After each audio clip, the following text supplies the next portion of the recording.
Hey guys, welcome to today's video where we're going to be discussing Tua Tagovailoa. We're going to be looking at some Tua film and seeing if he really is the Dolphins' future at quarterback. Before we get started, please drop a like and a sub. It would really help my channel grow. I'd really appreciate it. And with that said, let's dive right into the video, and I hope you enjoy.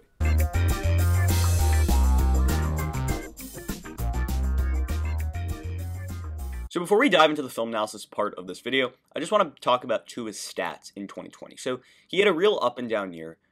He led the Dolphins to a 6-3 record in the games that he played in. He threw for 1,800 yards on 64.1 completion percentage, 11 touchdowns and 5 interceptions, and he earned an 87.1 QB rating, which is actually pretty good for a rookie quarterback. So this was not a terrible rookie season for Tua. He also added a little bit of scoring from a running position too.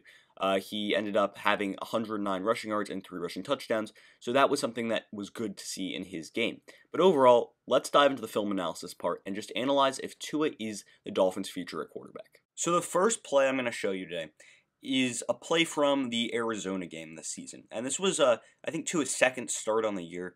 This was one of his breakout games. This was one of his very good games. So I'm going to start to show you the good things from Tua before I start to show you the questionable things from Tua. And this is actually a throw to Mac Hollins here. So Mac Hollins, in this situation, is going to run this route. He's going to go straight to the end zone, and Tua is just trying to float that ball over the top of the defense. So what Tua has done really well in 2020, what he did really well this past season, is he liked to find his big, tall receivers and just kind of throw it up to them.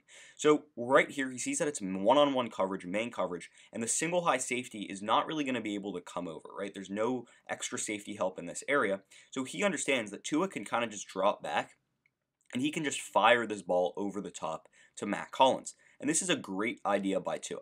As you can see, the anticipation in this situation is off the charts, right? He's reading, he knows exactly what he wants to do. He drops back. He's looking at Mac Hollins. He sees Mac Hollins is about to beat his guy. He doesn't care about the safety that's coming over the top because he knows that he has the time and space, and he can put that ball right where it needs to be for Mac Hollins to go out and high point that ball. And that's something that Tua did a lot very well in 2020. That's one of the great things that I saw from Tua, his ability to do those little touch passes, something that was very nice to see. But additionally, as I referenced in the open, his ability to run the football too and to be elusive inside the pocket was something that was very impressive this season too. So this is a play that's just kind of going to break down from Tua. So he's trying to throw the football here, but there's 1, 2, 3, 4, 5 guys rushing the quarterback here, and the offensive line doesn't really hold up in the situation, which forces Tua to make a decision. So as we can see, in this situation, right? The pocket is collapsing. The pocket's collapsing. So as we can see here, there's 1, 2, 3, 4, 5 guys rushing. There's not really anywhere to throw to. I mean, that's not really open. This isn't really open. He's trying to look for Ahmed here, but I mean, he's covered by the linebacker. So he understands that he has to move. He's got to move. And what he ends up doing is, even though he feels the pressure coming, he is so elusive and he's able to get outside and just make a run for it, which is really impressive to see from a young quarterback. He did not really go down a lot of times this year because he was just able to get outside the pocket and move his legs and just be elusive in open space and make guys miss. And that's something that you really like to see from a young quarterback, especially a guy coming off a pretty gruesome injury just about a year ago, just over a year ago. But the one thing I would like to see him here in this situation is maybe take a little bit better care of his body. Right about here in this situation, this is Tua right here. There's 2 defenders, 2 defenders that are pretty much going to attack him right here and pretty much going to tackle him. But what I would like to see from Tua, I mean, he's already picked up the first down distance, right? That's the first down marker.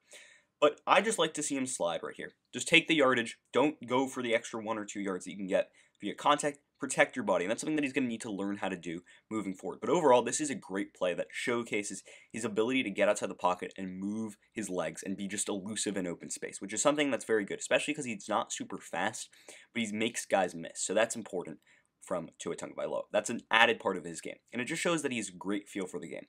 This is another play that I want to show you, and this is against the Buffalo Bills. So once again, this is showing that Tua loves throwing to big, tall receivers. Okay, this season Tua did not have enough receiver help. It just wasn't there. I mean, Devontae Parker was injured for a lot of the year. Preston Williams was injured.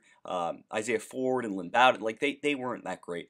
Lynn Bowden did have a few good games, but overall he just didn't have enough weapons and enough options. But what Tua did really well with big, tall receivers, especially Preston Williams and Devontae Parker, is he understood game situation. So he sees that Devontae Parker's over here one-on-one with the corner. And Devontae Parker's kind of just going to run a go route. Okay, and Tua understands that there's no safety help here because there's 1, 2, 3, 4, 5, 6, 7, 8, 9, 10, 11. There's a single high safety in the back. So that means that this part of the field, this quadrant of the field, is going to be pretty open. Okay, so that means that Tua can drop back and kind of just fire this one over to Devontae Parker, who is one of the best high point jump ball catchers in the NFL. So he knows what his receivers are good at, and he puts his receivers in spots for them to succeed. And as you can see here, his anticipation with these deep throws are really on point. This is something that I've seen from Tua by watching a lot of film from him and just watching Dolphins games in general, is his anticipation, especially with deeper throws, is really good. He knows that even if Devontae Parker looks covered, he's going to be one of the better jump ball catchers in the NFL, so he can just lob it up there and hope Devontae Parker can make a play, and that's exactly what happens. So this is a good read by Tua, understanding that the safety is not going to come over, and understanding that he has Devontae Parker, and that's his skill and his ability is for him to go up and make a catch like that. So good job by Tua there. And as you can see, Devontae Parker, I mean, this is pretty good coverage at the end of the day. It's just Devontae Parker's just bigger, stronger, and better when it comes to getting that those high point passes. And Tua is able to just loft it up there, right? And then Devontae Parker can just go up and grab it. So that's a really good job by Tua, understanding his receivers. The next play I want to show you is against the Kansas City Chiefs. And this happens, I'm just going to roll the clip before I show you the analysis part. This is going to happen pretty late in the game. The Dolphins were down pretty big, and they needed a big play. And this is Tua kind of forcing a ball. And this is kind of one of those situations where I don't know if I'm happy with Tua in the situation or mad with Tua in the situation, looking at the film. So basically, the whole thing with this is Mike Gesicki's going to run this route to the middle of the field. And this is a great route combination. He sees it's man coverage, and then the safeties, one safety here, two safeties here, are going to be split out to the wide, meaning the middle of the field is going to be open. So what Tua understands is that even though this safety is probably going to read this route and come back in, meaning that he has to throw the ball over here, okay, meaning that he has to get the safety to move over to the right. And this is something that he did pretty well this season, using his eyes to hold defenders and allowing for space for his weapons to run into. However, we didn't really see Tua throw the ball deep downfield a lot this season, which is something that I hope next season we're going to see from the next Dolphins offensive coordinator. That's obviously not going to be Shane Gailey. At the point of recording, the Dolphins haven't hired anyone new, so that'll be interesting to see. You guys probably already know who it is. I don't yet. Anyway, so basically Tua, what's great with him is he uses his eyes really well. He's looking this way, but he knows that Mike Gesicki's going to run this route. He knows that he's going to beat his defender. He's going to run away from his defender, and then he's going to run away from the safety too. So what Tua is doing here is he's just holding the eyes of this safety. Keeping that safety here, opening the middle of the field for him to throw into. And this is something that's really special and really very, very good to see from a young quarterback, using their eyes to hold defenders and open up space. And all the quarterbacks in the NFL do this. It's especially important to see from a young quarterback, especially when he wants to throw the ball deep. It's very important when you're throwing the ball deep because you need to allow for that space to open up. So that's a good job by Tua here. He's looking to his right, keeping the middle of the field open, and this is a great job in trying to get Mike Gesicki open. However, in this situation, I don't necessarily love the play decision, right? As soon as he turns back to his left, he sees that Gesicki, I mean, he's open, I guess, right, if he throws the ball over here, over the top of the defense. But, I mean, there's two guys on him. The safety is now going to be able to move over this way because he's reading Tua's eyes, right? He sees Tua's eyes. He sees Tua looking here. So he's going to move over to the left. So now there's about 2.5 guys, 3 guys going to the spot that Tua wants to throw the ball to, which, I mean, it's a dangerous decision. I mean, this is a play you make when you're down big in a game because you need to force a ball into a spot, and it ends up working for Tua. I mean, he's got the accuracy deep downfield to make this throw. The ball is a little bit underthrown at the end of the day, but he makes the catch. I mean, I don't love the throw, to be honest. Seeing it, I don't think it's a great decision by Tua, but he gets the job done, and if he's able to continue to make these plays, he's going to be very special, right? I mean, you see Tua, he's already thrown the ball. He's trying to throw it into the space over here. The safety's coming over here. There's going to be 2 defenders on Gesicki. So Gesicki, he trusts Gesicki to go up and catch this football, and Gesicki ends up doing that. So you really see Tua having a lot of faith in going up and allowing for his playmakers to go up and catch the football. And that's something that he had a lot of success doing this season. So I want to see moving forward for Tua to throw the deep ball a little bit more because he understands he's got some big and strong playmakers, guys like Mike Gesicki, guys like Preston Williams and Devontae Parker who can go up and catch the football effectively. So this is a good play that I think shows you Tua's decision making, he's trying to fit this ball into a pretty small location, which kind of scares me. But at the end of the day, he's able to make the throw, and if he's able to throw the deep ball effectively and throw it to these big, tall receivers and be able to come down with the football and be aggressive in those scenarios, that's going to be very good for the Dolphins moving forward. The next play I want to show you is against the New England Patriots, and it's actually kind of a two-part one. So I'm going to show you the play, and it's basically Tua throwing an interception to J.C. Jackson. But I want to show you this play because it kind of shows Tua's learning in-game, and this is something that you want to see from young quarterbacks because it shows that they're learning, right? It shows that they're developing, and this is a great example. So basically what the whole play here is to get Lynn Bowden Jr. the ball, and he's going to run this route, basically. But Tua understands that there's going to be pressure coming, right? They're going to bring at least 4 guys, okay? So Tua's going to have to get the ball out semi-quickly. I mean, this is a within 2.5 second get the ball out, okay? So basically, as the pressure comes, as you can see, the pressure comes, Tua basically is forced to make a decision, and this is where I would like to see Tua be a little bit more aggressive, okay? In this situation, the pressure's coming, the pocket is tightening, and Tua really, he's got Lynn Bowden Jr. open over here, so he should just fire this ball, okay? He should make one of 2 decisions. 1, fire the ball, that's decision 1. Or 2, step up in the pocket and run out of the pocket for a small gain. Instead, he kind of just sits there, steps up a little bit, and gets pressured. And that's not something you want to see. You want to see your rookie quarterback be decisive. And now he's forced into a really bad situation. Instead of just running out and hopefully maybe of picking up a touchdown or of throwing the ball earlier to Lynn Bowden Jr., he's now pressured. He's being tackled, and now he has to force that ball into a bad spot. That's not something you want to do. If you get to the spot, you should have just taken the sack. Really, he's compounding errors. He compounded the first error, not making the throw, not running out of the pocket, and then now he throws an interception to J.C. Jackson. However, you think that's a bad thing. However, this is actually kind of low-key a good thing because what ends up happening is he learns in-game. Okay, so in this situation, very similar situation, it's short yardage, goal to go basically situation where Tua is in the pocket. He's got 1, 2, 3, 4, 5 guys pressuring the quarterback. He only has 5 and maybe a tight end blocking. He's also got a running back in the backfield, but he knows that there's going to be pressure, especially off the edge. So Tua understands that he's got to throw this ball quickly. He doesn't want what's already happened in the game to happen again. So what does he do? This is a really smart decision by Tua. As the pressure comes, as you can see here, the pressure comes to Tua. He sees that he probably actually does have his guy right here open. That would probably be a touchdown in that situation. But instead, Tua's really smart, and he steps up in the pocket and makes a run for it and ends up scoring a touchdown. So that's just a really smart play by Tua, understanding that, okay, earlier in the game, he wasn't able to make the right decision, and now in-game he's learned to make the right decision. And even here, this is a good spot to just show you here for a second, that as Tua runs out of the pocket, he probably should be able to just, maybe pick up 1 or 2 yards, but he's so elusive in open space. I mean, he's not super fast. He's not one of the faster mobile quarterbacks in the NFL, but he's able to use his body and use his shoulders and use his legs really well to cut and be very decisive with his cuts to make guys miss and able to get in for a touchdown. And that's a huge touchdown. Allows the Dolphins to end up winning the game. So big play by Tua in this one. So I'm showing you, and now I'm asking the question, right? Is Tua the future of the Dolphins quarterback group? I got to show you some of the mistakes he makes, okay? So in this situation, I think this is actually kind of a good play from Tua. I mean, 1, 2, 3 defenders closing in on him, and he has to step up out of the pocket, and he does that really well. His feel for the game is off the charts. He's super elusive and super slippery when it comes to other players trying to tackle him. So that's what I like from Tua. However, I don't know if I like in this game situation. I mean, they're up 10-7 in the second quarter with 3 minutes left. I don't know if I love throwing a deep ball here rather than just trying to run and pick up the first down, maybe trying to make a move on a guy. That's probably what I would have preferred. Obviously, I know this ends up in an interception. If this doesn't end up in an interception, then great. But, hey, it's probably not the right idea from Tua. But he sees an opportunity, and I love his feel for the game, and I love what he sees, and he believes in his ability. I mean, he's able to step up in the pocket now, and now he has a clean radius to throw from. He's got a clean pocket to throw from, and he's able to take that deep shot that he wants to. As I said, I probably would prefer him to just run out here and try and make a play with his legs.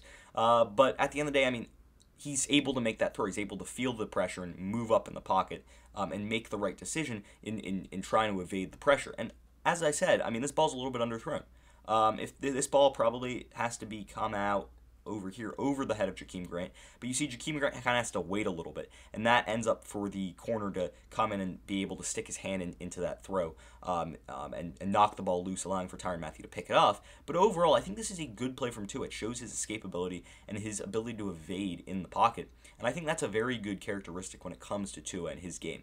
So, as I said, that's going to be one of his mistakes. However, I want to keep on showing you another one of his mistakes. This is simply just a bad throw. It's going to be that simple. It's a bad throw. Dolphins are down big in the third quarter against Buffalo. They need a play to happen, and this is just a bad throw. It's that simple. It really is. So in this situation, Tua has Lynn Bowden Jr. running this route, basically. So he wants to read him. He sees that there's going to be pressure on the quarterback, so he knows that he's going to have to get the ball out quickly, right? There's guys coming. So he needs to get the ball out quickly. So that means that he has to make that throw. And this is not a hard throw. I mean, the middle of the field is going to be pretty open. Lynn Bowden Jr. is pretty fast. He's going to be running away from the corner, and it's man-to-man coverage. So that's a perfect play design by Chan Gailey. Okay, that's one of the few times I've ever said that. Perfect play design by Chan Gailey. So in this situation, as you can see, Tua, I mean, he's got eyes for Lynn Bowden Jr., right? It's 3rd and 7. He can just throw the ball right about here. Lynn Bowden will run to it and hopefully pick up the first down. But this throw just sails on him. It's a little bit high. It's a little outside. It's not in a great spot, as you can see in this situation, right? I mean, this ball probably should be like there, right? It should be in his chest. I mean, that's not a hard throw to make. It just sails on him, and it tips out. Indeed, Marlowe's able to go and get it and pick it up. However, I mean, even then, I mean, it does bounce off this receiver's hands. This receiver probably still should be able to make this catch, but it's not a good throw location from Tua, nonetheless. So this interception, I'm not going to say it's Tua's fault. I'm not going to say it's Lynn Bowden Jr.'s fault. I'm going to say it's a combination of both of their faults.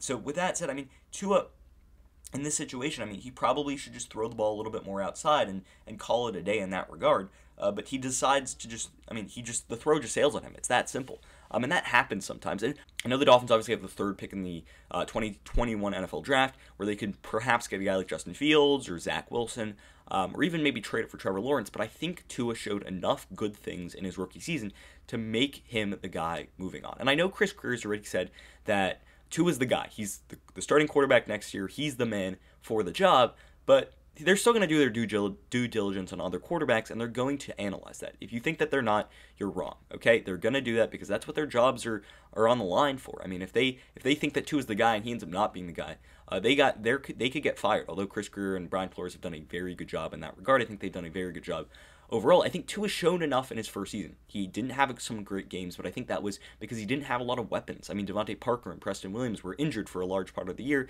and he didn't really have a strong running game. But the Dolphins have the ability to put weapons around Tua this offseason. So I think 2021 is going to be huge for Tua. What I saw in 2020 from Tua was his ability to escape the pocket and to pick up yards with his legs. Not very effectively, but effective enough to be a good part of the Dolphins offense. And also what I saw is he was able to throw outside the pocket and on the run. That's something I saw a lot of from Tua this year, and he was really good in that regard. That's something that I saw a lot. I mean, when it came to throwing to a guy like Mike Gesicki or Durham Smythe, he had a few of those rollouts that we saw less and less as the season progressed that I would have really liked to see from him at the beginning of the season and continued through the rest of the season.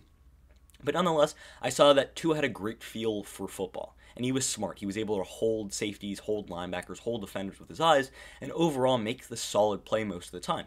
And that's something that you want to see from Tua, and that's something that I saw from Tua this year. So when it comes down to Tua, I thought he was very good in understanding the game and understanding what the game was giving him and having a good feel for the game. He was pretty accurate and did not really turn the ball over that much. When he did turn over the ball, it was because of stuff that really was out of his control. I mean, one pass kind of just sailed on him, and he probably should have even been caught by the receiver.